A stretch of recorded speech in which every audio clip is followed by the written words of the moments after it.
I have told this story exactly once before tonight, to a claims adjuster from the county insurance office who needed an official account of the damage to 3 patrol vehicles and 1 civilian truck. I kept it factual, I kept it short. He didn't ask follow-up questions, and I did not volunteer anything beyond what the forms required. Tonight I am going to tell it the way it actually happened. I am telling it now because enough time has passed. Because the men who would have preferred I keep quiet about it are most of them retired or dead. Because the federal classification on that incident has quietly lapsed. And because I am old enough that the specific professional consequences they threatened me with no longer have much leverage. And because I think the people in this county have a right to know what walked through their woods in November of that year, and what it cost, and who stopped it. People out there. I have read their reports, their classified summaries, their carefully worded press releases. Who will tell you that what occurred in Garnett County in the autumn of that year was a contained incident, an equipment malfunction, a localized biological hazard, addressed and neutralized by appropriate federal personnel in a timely manner. Those people were not in Satan's Hollow at 3 in the morning with a flashlight and a 12 gauge and something the size of a pickup truck coming at them through the pine trees. I was. My name is Clint Crawford.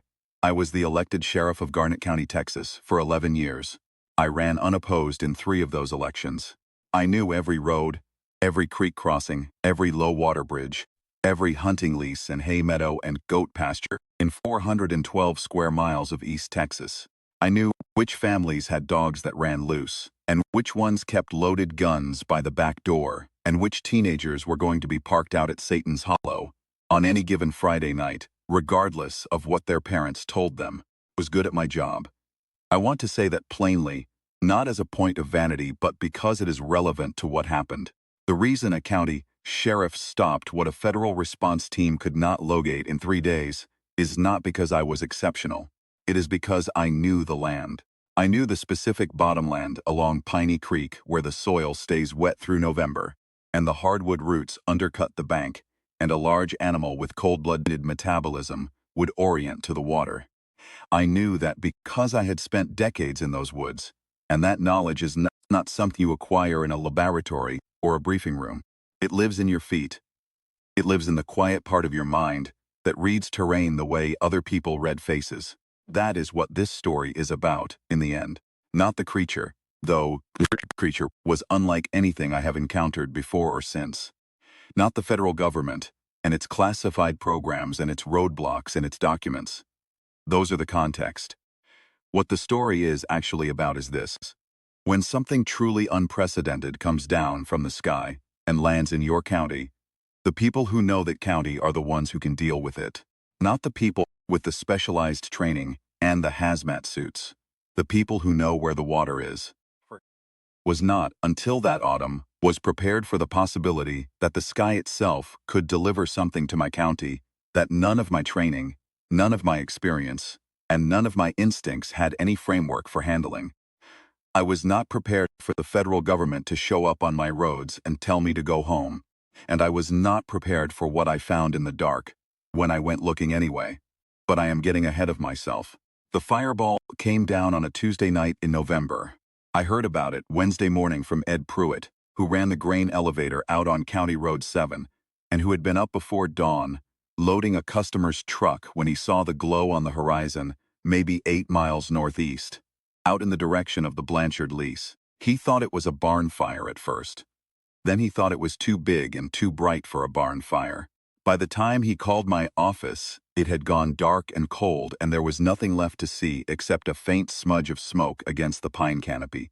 I took Deputy Roy Tanner with me, and we drove out there on the old logging road. The Blanchard lease was 300 acres of second-growth pine and hardwood that nobody had touched in 20 years, and the road into it was 2 ruts in red clay with cedar branches scraping both mirrors. We got about a mile in before we found the first federal vehicle. It was a black government sedan. No markings except the plates, and there were 2 men standing in front of it wearing suits that had no business being worn in East Texas mud. One of them held up a hand when we pulled up. The universal gesture for you will stop here, and you will not proceed. I stopped. I got out, told them I was the county sheriff, and I had received a report of an incident on private land within my jurisdiction, and I would like to know what was going on. The taller one, I never got his name, he never offered it, told me this was a federal matter. A government research vehicle had experienced a technical failure and come down in this area. The situation was under federal jurisdiction pursuant to whatever statute he cited. The area was secure. There was no danger to the public. He would appreciate my cooperation. I told him I appreciated him explaining the situation to me, and then I told him that if there was no danger to the public, I'd like to at least drive to the end of the road and verify that the crash site was not on the Blanchard property, because Earl Blanchard was 73 years old and lived alone out there, and I wanted to make sure he was accounted for. The shorter one said Earl Blanchard had already been contacted and was fine. I knew Earl Blanchard. He did not have a telephone. I drove back out to the county road and I sat in my patrol unit with Roy for about 10 minutes without saying anything. Roy was 24 years old and had been my deputy for 14 months, and he was smart enough to know that when I was quiet, I was working something out, and he should not fill the silence. What I was working out was this. The federal government had something they did not want me to see in a pine woods 8 miles from the nearest town, and they had men on the road within, at most, 6 hours of the impact, which meant they knew it was coming down before it came down, and whatever it was not something they were prepared to discuss with a county sheriff in Texas. I did not yet know about the rocket program. I would not know about that for another day. At that moment, I just knew I had been lied to about Earl Blanchard's phone. I drove to Earl Blanchard's house. He was alive and well, and had no idea anyone had contacted him about anything. He told me he had heard a sound the night before, like a freight train going off the tracks, and a light that turned the whole sky orange for a few seconds, and then nothing. I asked him if he had seen anything else. Tracks, animals, anything unusual. He said he had found one of his goats dead in the back pasture that morning, or most of it. The part that was left. I asked him to show me. He took me out there. I looked at what remained of the goat for a long time, without saying anything. Roy looked at it once, and then found something to study on the tree line. I had been in law enforcement in Texas for 15 years before that morning. I had worked livestock theft cases. I had worked hunting violations. I had seen what coyotes do, what wild hogs do, what a panther can do, though there hadn't been a confirmed panther in Garnett County in decades. I had seen animals killed by other animals. I had never seen anything that did that to a goat. The marks were wrong. The size of them, the depth. Whatever had done this was not a coyote, and not a panther, and not anything I had a name for. The ground around the carcass was soft from recent rain, and there were impressions in the mud that were not any footprint I recognized. Toed, wide set. The spacing between them suggested a stride that should not have been possible for something that left marks that deep. I photographed what I could with the Polaroid I kept in the unit. I told Earl to keep his remaining goats in the barn and keep himself inside after dark. He wanted to know why. I told him I didn't know yet. Roy and I drove back toward town without speaking for a while. Then Roy said, "What was that?" I said, "I don't know." He said, "Should we call somebody?" I said, "I think somebody already knows." That afternoon I went to see Professor Art Clayton, who taught biology at the community college in Longview and who had consulted for my office a couple of times before on cases involving unusual animal mortality. He was a lean, methodical man who smoked a pipe and who did not speculate beyond the evidence, which was exactly why I trusted him. I told him what I had seen and showed him the Polaroid photographs. He looked at them for a long time. He turned one sideways. He held it close to the lamp on his desk. He said, "Where did these tracks come from?" I told him I could not say anything specific at the moment, but that I had reason to believe they were connected to an object that came down from the sky the previous night. He put the photographs down and relit his pipe and looked at me the way a man looks at another man when he is deciding whether to say something or keep it to himself. He said, "Clint, I want to ask you a theoretical question. Not a professional question, a theoretical one." I said, "Go ahead." He said, "If an animal, a terrestrial animal, something we have here on Earth, were exposed to radiation of a very specific kind for a very long period of time, in an environment with no gravity and no atmospheric pressure and no normal biological stressors. What do you suppose would happen to it? I said I didn't know enough biology to answer that. He said, it would change, not in one generation, not through normal mutation, but the body is plastic, Clint. Under sufficient pressure, over sufficient time, it adapts. It finds ways to survive conditions it was never built for. And when you remove those conditions and return it to normal gravity and atmosphere, he stopped, tapped the pipe against his palm. It doesn't go back to what it was. It keeps what it built. I let that sit for a moment. I said, what kind of animal could survive being sent into space, he said. That depends on how long it was up there, what shielding it had, and what it started as. Something with a very slow metabolism and a very tough exterior would do better than most. I thought about the goat. I thought about the size of those tracks, I said. A reptile. He looked at me for a moment. He said, that's a very specific guess, Clint. I said, I'm not guessing. I went back to the office and got Joan on the phone. She was a nurse, and she was also the woman I intended to marry, and she was also one of the sharpest minds in the county. And I told her what I had found and what Clayton had said and what I was starting to put together. She listened, without interrupting. When I was done, she said, you need to go back out there tonight, I said. The feds have the road blocked, she said. You know another way in. She was right. I did.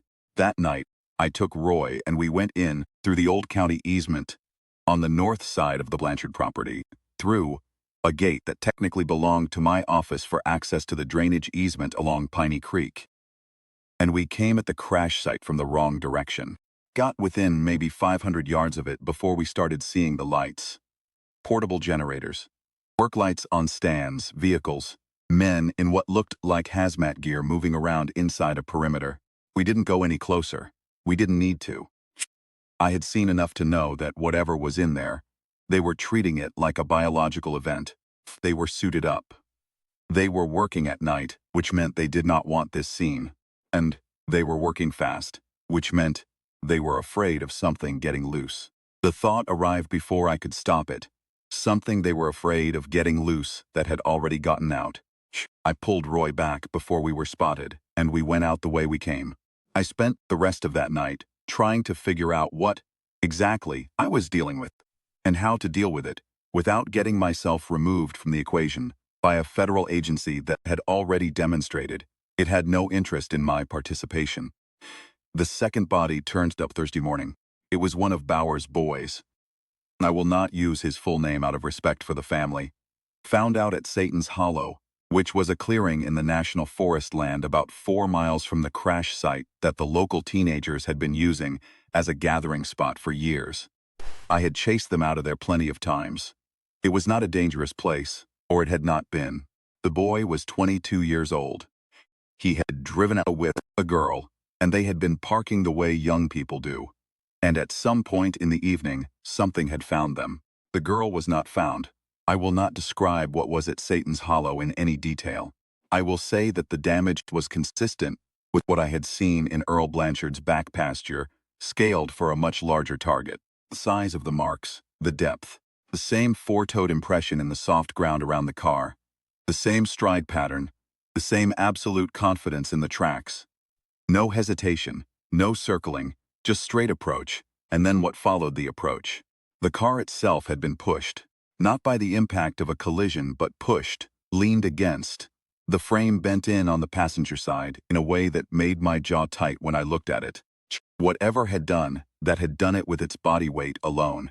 I called Joan from a payphone at the gas station on the county road, and I told her what I had found. She was quiet for a moment, and then she asked about the girl. I said, I don't know yet, she said. Clint. I said, I know. She said, you have to find it. I said, I know. I sat in the patrol unit for a few minutes before I did anything else. I want to be honest about that.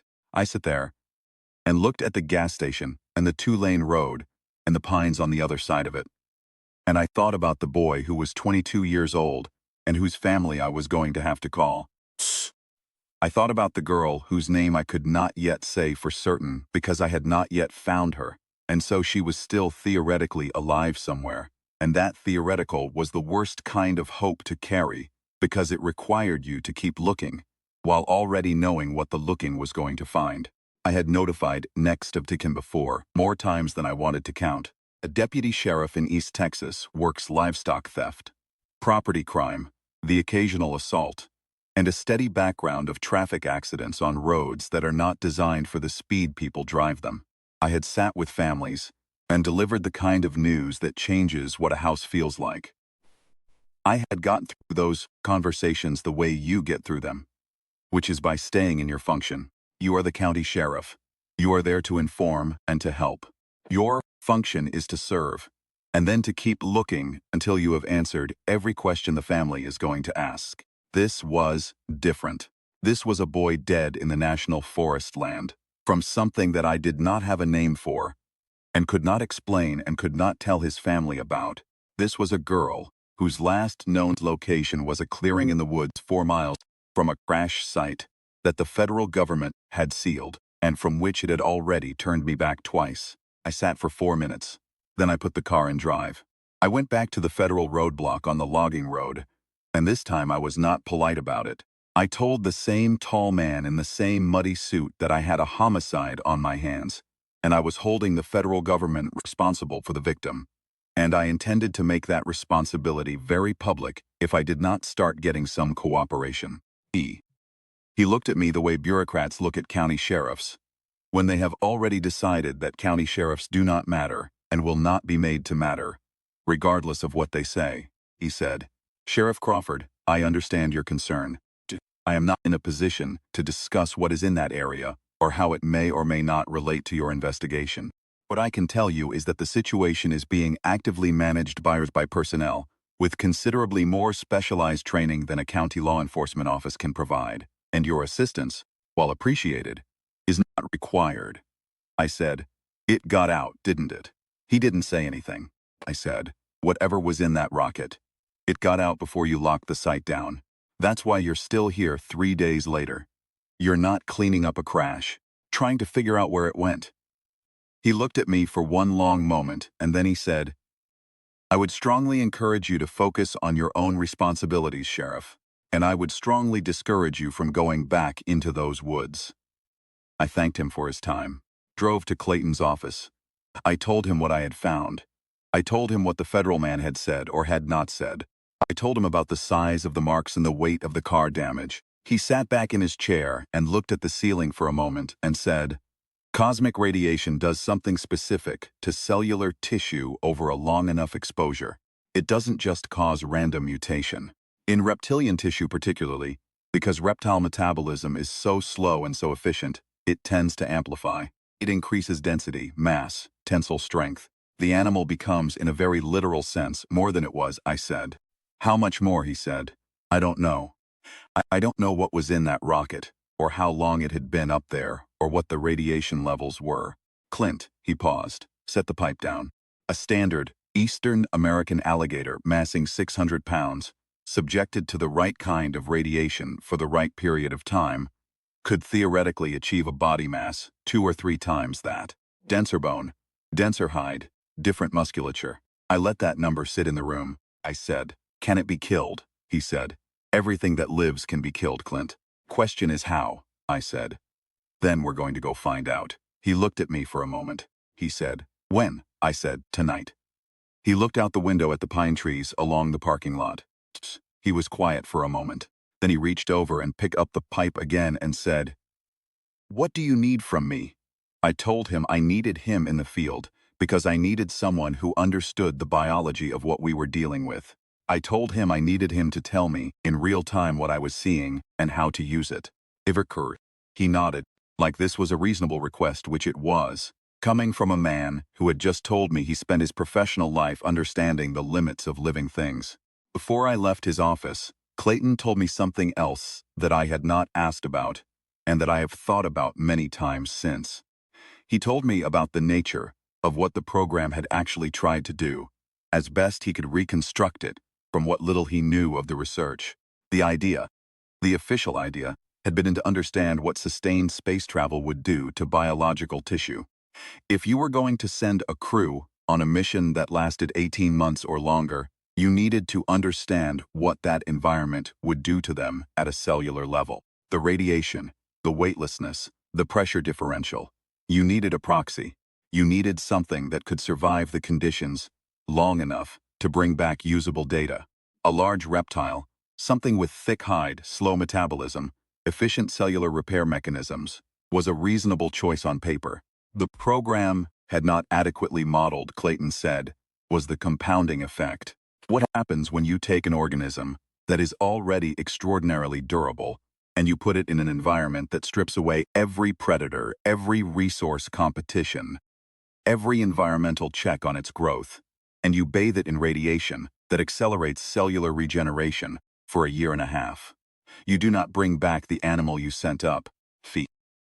You bring back something that learned over 18 months in the dark between here and the moon that nothing in its environment could stop it. And then you bring it back to a place with air and water and gravity and prey. I drove back to the office and told Roy what I was planning. On the way back, I had stopped at the county records building and pulled the plat maps for the National Forest land northeast of Satan's Hollow, which was the quadrant the creature's movements had been centered on. I spread them on my desk, and Roy and I looked at them together. I traced out the kill sites. Earl Blanchard's goat pasture, Satan's Hollow, the 3 additional animal deaths I had confirmed that morning, and I drew a rough line between them. The pattern was not random. I want to be clear about that, because one of the things the federal report would later claim was that the creature was behaving erratically, unpredictably, that its movement pattern could not be modeled because the radiation exposure had disrupted its normal behavioral architecture. That was not what I saw on those maps. What I saw was a spiral, a loose one, imprecise, but a spiral nonetheless. Each kill site a little farther from the crash site than the last. Each one roughly equidistant in terms of travel time from the central point, and each one located near a water source. It was orienting on the crash site like it was home.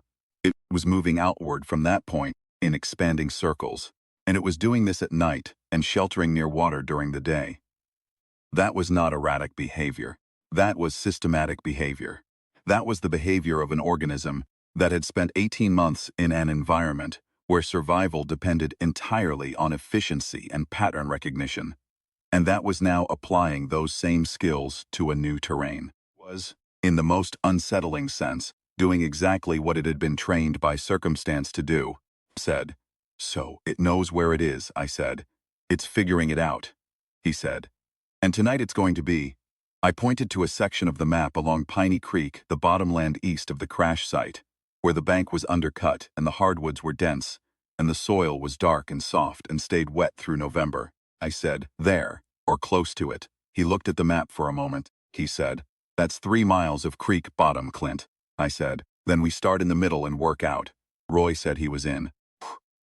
I told him he needed to understand that the federal government was going to be extremely unhappy with me in the morning, and that might splash onto him professionally, and he should think about that, he said. "With respect, Sheriff." I thought about it for about 2 seconds, and then I stopped. I told him to draw extra ammunition from the lockup and to bring the 12-gauge, rather than the service pistol, and to eat something before dark because we would not have time to stop once we were moving. There was one more piece of business before nightfall that I had been putting off and could not put off any longer. Porter named Bowers, no relation to the family of the boy who died.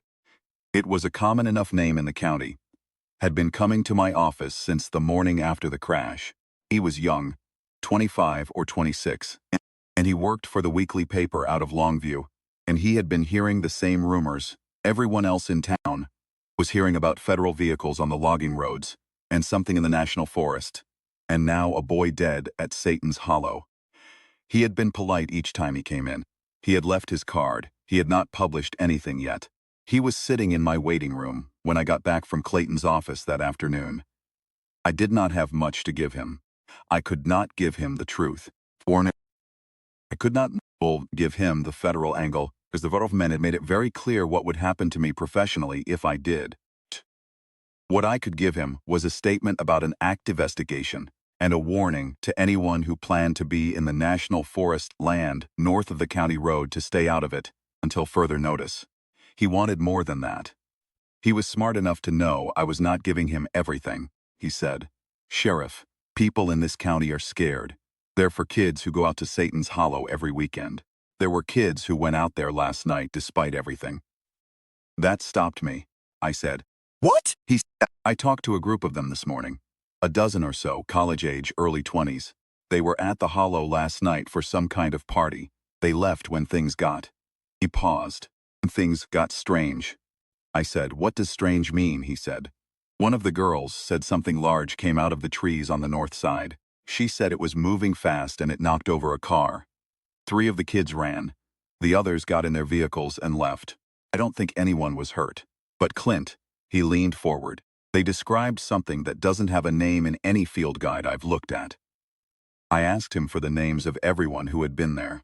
He gave me a list. I asked him to give me until next morning before he ran anything. He looked at me for a long moment, and then he said he would hold the story until I told him what was actually going on. I told him I would tell him everything I could tell him once I was able. I called every name on the list that afternoon. Most of them answered. The accounts were consistent. Something large, moving through the tree line. The sound of it like a car accident happening continuously. The car that had been physically displaced. The speed with which the witnesses had gotten in their vehicles and driven without stopping until they were back on the county road. One of the boys, he gave his name as Chris Jordan, a decent kid I had no record on, had been the one to get the others moving. He had stayed calm, he said, because he had grown up hunting in those woods, and he knew you did not stand still when something that size was moving toward you. I asked him if he had gotten a look at it. There was a pause on the line. He said, "Sheriff, I've hunted in those woods since I was 14. I've seen wild hog, deer, coyote, once a black bear. I've seen a big alligator in the creek bottoms south of the highway." He stopped. I said, "What did you see?" He said, "I don't know what I saw. I know what it wasn't. It wasn't anything I have a name for, and it was big enough that I didn't want to be there when it got to where it was going." I thanked him, told him to stay out of the national forest land. He said he intended to. Tried to reach the girl's family twice more before dark. On the second call, I got through to her mother. I told her we were still looking. I told her we had a search area and we were working it. I did not tell her what I believed. The words did not exist for what I believed, and even if they had, I would not have used them with a mother waiting for her daughter to come home. I drove home and changed clothes and ate what was in the refrigerator and thought about the map on my desk and the bottomland along Piney Creek. Then I picked up the phone and called Clayton and told him 9 o'clock. I tried to reach the girl's family. I tried to reach anyone who might have seen anything else in the woods since the crash. Fake. The calls I had already made that afternoon had given me the picture I needed. I went through my notes once more at my kitchen table and I added up what I had. The crash site northeast of the county road. The creature orienting on Piney Creek as its base. The kills forming a spiral pattern. The behavior at Satan's Hollow suggesting it would enter populated areas without hesitation if prey was available. The fact that it had now been spotted twice by witnesses, who all described the same thing and all said the same word. Fast. That was what kept coming back to me, fast. A normal alligator, even a large one, can move quickly in short bursts on land. They are not slow animals. The witnesses at Satan's Hollow had used words like instant, like it came out of nowhere, like before I could register what I was seeing it, had already covered 30 yards. An animal of that mass, moving with that speed, did not behave the way the physics of the situation should have allowed, which meant the radiation had done something to the musculature that Clayton had not fully accounted for, which meant my assumptions about how much time we would have in any given encounter were probably wrong in the wrong direction. Wrote that down. I put a circle around it. Then I put on my hat and my boots and I drove to pick up Roy. That was what bothered me most, thinking about it that afternoon. It was not settling. Not building a territory in the way an animal establishes itself in a place. Circling wider. And the circles were getting bigger with each night. It was learning the land. I have hunted in East Texas since I was 12 years old. I have hunted deer and hog and turkey, and once, when I was about 20, a black bear that had been killing calves on a ranch out near the county line. When you hunt an animal that is worth hunting, not a trophy, not a target, but something that requires respect, You learn very quickly that the land itself is the context. You read the terrain the way you read a face. You understand that what an animal does next is shaped by what the land offers it, where the water is, where the cover is, where the approaches are, and where the exits are. I had been walking this for decades. I knew where Satan's Hollow sat relative to Piney Creek. I knew where the old logging roads ran, and where they dead-ended. I knew the low ground where water pooled after rain and where it drained to. And I knew that a large reptile, regardless of how radiation had changed its mass or its hide, was still at its deepest biology a thing drawn to water. Piney Creek ran cold and dark through the national forest northeast of the crash site, northeast of Satan's Hollow, through a stretch of bottomland that was dense enough that you could not see more than 20 feet in any direction once you got into the timber, flooded every spring. The soil was black and soft. There were places where the bank was undercut by the current, and you could look under the roots of old hardwoods and see spaces big enough to shelter something enormous. That was where I thought it would be during the day, and that was where I thought it would come back to. We went in at 9 in the evening before the moon was up. Roy drove my personal truck because I did not want to take a county unit in case the Federals were monitoring the radio and decided to follow. Clayton was in the back seat with a flashlight and a set of notes he had made that afternoon about reptilian biology and thermal regulation and the specific effects of the radiation type he suspected had been used in the program. He read from them quietly as we drove. I listened. Roy drove and did not say anything. The drive out to the fire break took 20 minutes. I had driven that road 100 times over the years. Deer season, hog season, once when a brush fire got into the national forest land and I had to coordinate with the volunteer fire departments on access routes. It was familiar ground. Familiar the way your own yard is familiar at noon. Familiar in the daylight. Familiar in the summer. Familiar when you are not driving towards something you cannot fully imagine. It was less familiar at 9 in the evening in November, with no moon and the pines pressing in on both sides of the headlights. And Clayton, in the back seat, read to me about lateral, infraline receptors and infrared sensitivity in crocodilia, and how 18 months of radiation exposure might amplify those systems to a degree that would make thermal camouflage effectively useless, and that a large enough cold-blooded organism in a warm environment would be able to detect a human-sized heat source at distances that would surprise you. How surprised, he said. Very. Roy glanced at me. I looked at the road. Parked the truck on the fire break that ran parallel to Piney Creek, about a mile in from the county road. We got out and stood in the dark and listened. Texas pine woods in November are quiet in a particular way, not silent. There is always something. But the sounds are muffled by the needles and the cold air sits close to the ground and sound does not carry far. An owl was working somewhere to the north. Creek made its usual sound over the rocks, at the bend about 300 yards east. The air smelled of pine sap and wet clay and the particular cold smell of moving water at night, which is the smell of November in those woods, and which I have always found clarifying in the way that cold air clarifies everything. I stood in it for a moment and tried to do what I had been doing on hunts my entire life, which was to get quiet inside myself and let the land tell me what it knew. The land knew something. That was clear from the first 30 seconds. The owl went quiet. The normal background of small animal movement through the underbrush, the rustling, the settling, stopped. Like someone had turned a dial. I have been in the woods long enough to know what that means. When every other animal in an area goes silent all at once, it is not because nothing is there. It is because something is there that everything else has already decided to stop moving around. Touched Roy's arm and pointed northwest. He nodded. We started moving. We went slow. I had the 12 gauge. Roy had his rifle, a lever-action 30-06 that he had brought from home, and that he was very good with. Clayton was between us, staying close, not making noise.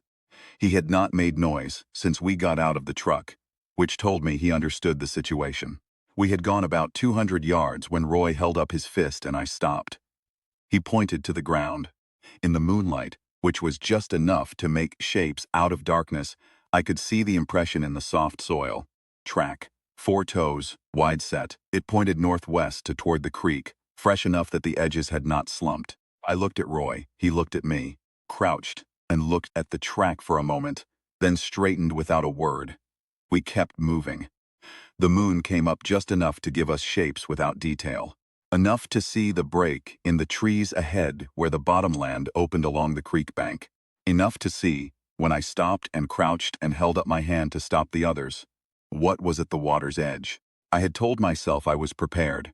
I had spent 2 days assembling every scrap of information I could find and talking to the one man who could give me a biological framework and running the math on what radiation does to mass and what mass means to a predator. And I had told myself I was prepared. I was not prepared. It was in the water, or partly in the water, the way a normal alligator will lie at the waterline, with its body submerged and its head and shoulders up on the bank. That posture I recognized. The scale was something else entirely. The head alone was the size of a kitchen table. The ridgeline of the back where it broke the water was the height of a car door. The hide was wrong. Not the smooth Skewton scale of a normal alligator, but something denser. Something that looked in the moonlight like it had been layered. Like each scale had grown over the previous one, until the whole surface was a kind of armor that no normal animal should have been able to wear and still move. There was a moment. I cannot have been the only one to experience it, because I asked Roy about it afterward, and he said he had felt something similar, where I lost my sense of scale entirely. My brain, which had been trying to fit what I was seeing into a category it understood, simply stopped trying and went very quiet and basic in the way your brain goes when it has no frame for what is in front of it. Panic. Something earlier than panic. Something that I suspect is the same thing a man feels standing at the edge of a canyon for the first time, when the size of the space is so far beyond his daily experience of distances that it takes several seconds to register as real. Then it moved. It had heard us, or sensed us, or whatever it was using now for detection. Because Clayton had told me, the radiation had not just increased mass but altered the sensory system, heightened it, made it more sensitive in ways a normal alligator's lateral line is not. And it moved with a speed that no animal that size should have possessed. Not the lazy roll of a normal alligator turning to face a disturbance.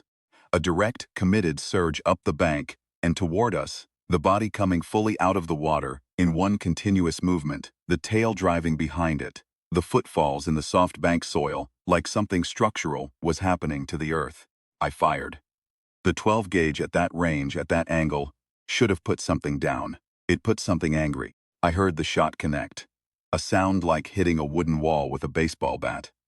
And the creature did not break stride. I worked the slide. I fired again. It was firing beside me. The 30-06 cracking hard in the cold air. And Clayton was behind us shouting something I could not parse, because the thing was making a sound. Not a bellow, not the hiss of a normal alligator, but a sound like metal tearing, like something structural giving way, a sound that had no biological analog in my experience, and it was still coming. We ran. I do not have any shame about that. We ran because running was correct. Standing in front of something that mass when the weapons you have are demonstrably not stopping it is not courage. It is stupidity.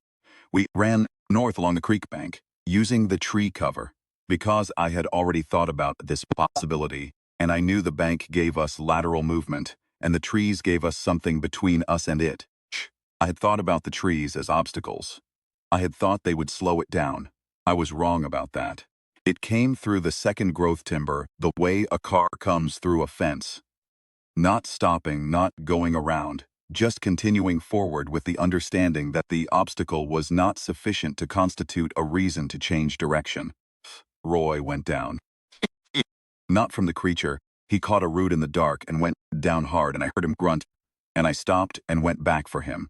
And that cost us about 4 seconds, and in 4 seconds, it covered the ground between us very rapidly. It came through a stand of young pines on the left, like they were tall grass. The sound of the small trunks snapping was like a burst of rifle fire. Then, it was in the open ground between the pines and us, and it was close enough that I could see the detail of the hide in the moonlight, the individual overlapping plates of it, the way the eye caught the light and held it differently than any eye I had seen on any animal. What happened next? I will describe as accurately as I am capable of describing it, which is to say imperfectly, because the next 6 or 8 minutes exists in my memory not as a continuous narrative, but as a series of very specific images with gaps between them. I remember getting Roy up. I remember Clayton not where I expected him to be, and the sound of his voice from the right, not the left, which meant he had kept his head and moved laterally, rather than straight back, which was the smarter move. I remember the creature stopping. Not because of anything we had done, but because it stopped. And I remember the precise quality of that stillness. Not hesitation, not confusion, but a specific kind of processing. The way a hunting animal stops when it has multiple targets and is deciding. It was triangulating. Clayton had told me the sensory upgrades it had developed over 18 months would let it do exactly that. Hold multiple heat sources in something like a visual field and decide between them with a deliberateness that normal ambush predators don't have. Most predators commit to one target and pursue until they either catch it or don't. This one was choosing. That I had one shell left in the 12 gauge, and I was already calculating whether it was worth using.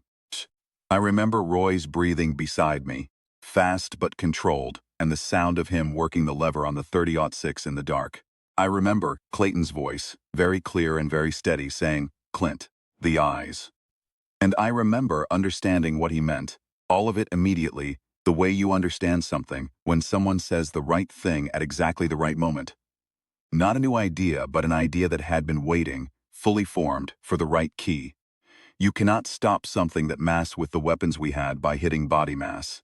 The hide was too dense. The underlying tissue was too dense. The biological architecture of a mutated reptile at that size was built for impact absorption in ways that normal tissue is not. 18 months of cosmic radiation had not softened anything. It had hardened everything. It was, as Clayton had said, more than it was armor. But the eyes are not bone. They are not scale.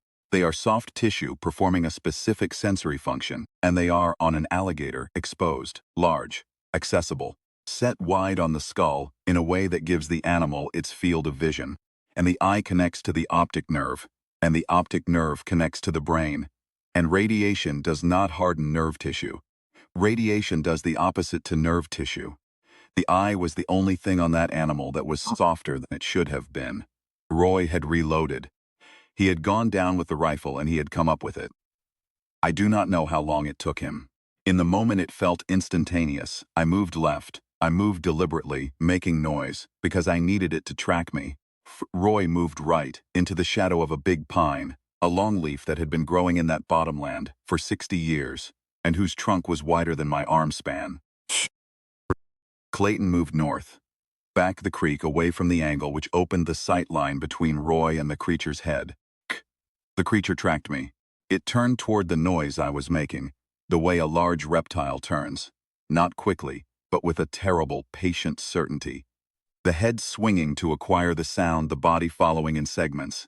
Each section of that enormous torso moving in sequence like a freight train changing direction. The eye came around. The reflected moonlight caught it again. Roy put the 30-06 through the left eye at about 40 feet.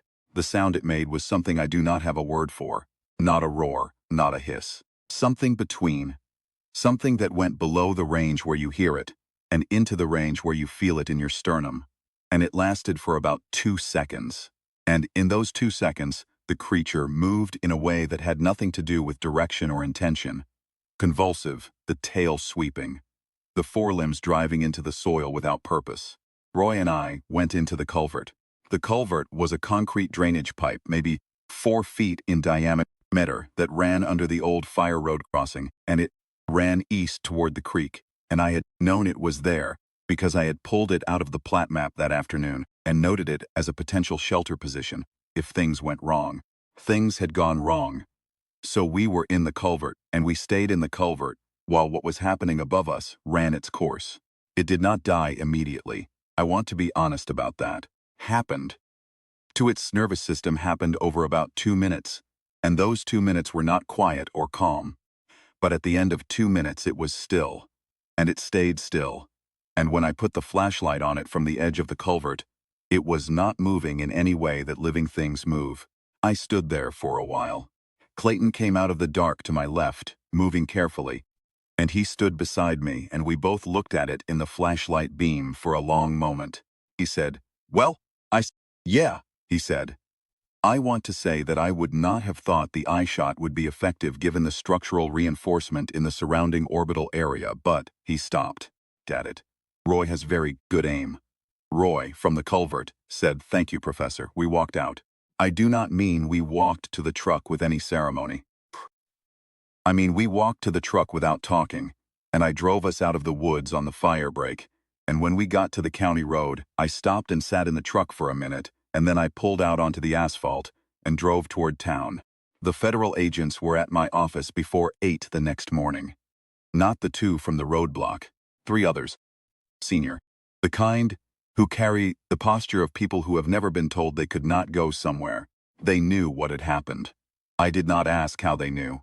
They told me that the incident was being classified, that my involvement and the involvement of my deputies and any civilian consultants would be covered under a federal security designation, and that I would be required to sign several documents.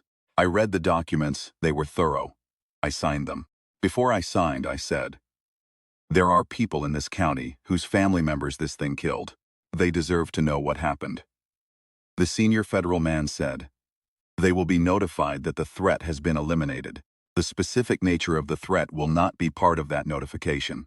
I said, "Who do I talk to if there's another one?" He looked at me, said, "You sent animals into space. I'm assuming this wasn't the only program. I'm assuming there are other rockets, other experiments. And given that of them came down in my county and got loose and killed my people, I'm asking who I call if it happens again." He was quiet for a moment. Then he reached into his jacket and put a card on my desk with a phone number on it. No name, just the number. I looked at it, I said, "This is a Washington area code," he said. "Yes." I put the card in my desk drawer. He said, "Sheriff Crawford, for what it's worth, you should know that what was in that rocket had been in space for 18 months. What you encountered was not what went up. The radiation exposure changed it to a degree that our own scientists had not anticipated. What you and your deputy managed to do, with the equipment you had, in the conditions you were operating in." He paused. He seemed to be choosing words carefully.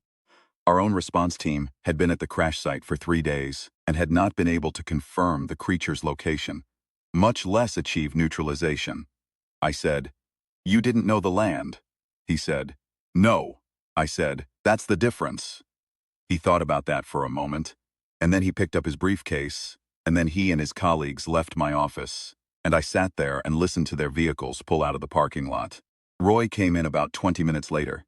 He had been waiting in the break room while the federal men were there. He poured 2 cups of coffee and set one on my desk and sat down in the chair across from me, and we drank our coffee without saying anything for a while. He said, "What happens now?" I said. "Now I call Earl Blanchard and tell him he can let his goats back out." He said, "And that's it?" I said, "That's it." He thought about that. He said, "There are going to be more of those, aren't there? More programs, more things coming down." I looked at the desk drawer where I had put the card. Said, "Probably," he said, "and it'll be somebody like us who deals with them." I thought about the federal team, 3 days at the crash site, hazmat suits and work lights and specialized training, and not a confirmed location. I thought about Roy reading the terrain in the dark and taking that shot at 40 feet. I thought about Clayton's voice, completely steady, saying the one thing that needed to be said. I said, "Yeah, it'll be somebody like us." We drank our coffee. Outside the window, the pines along Main Street were moving in the November wind, and the town was doing what small towns do, going about its morning, and there was nothing in the sky above it except cloud and the slow turning of hawks on a thermal. And it looked exactly like it always had. I thought about what was out there in the dark between the stars. Not with fear exactly, with something more like recognition. The way you recognize a place you have never been, but somehow know the shape of. The way you recognize a kind of trouble even before it has a name. Something out there was going to find us in time, more than once, and when it did, it was going to find out what we were. I had some thoughts about that. Finished my coffee, I put on my hat. I told Roy to check in with Earl Blanchard on his way out, and I went back to work.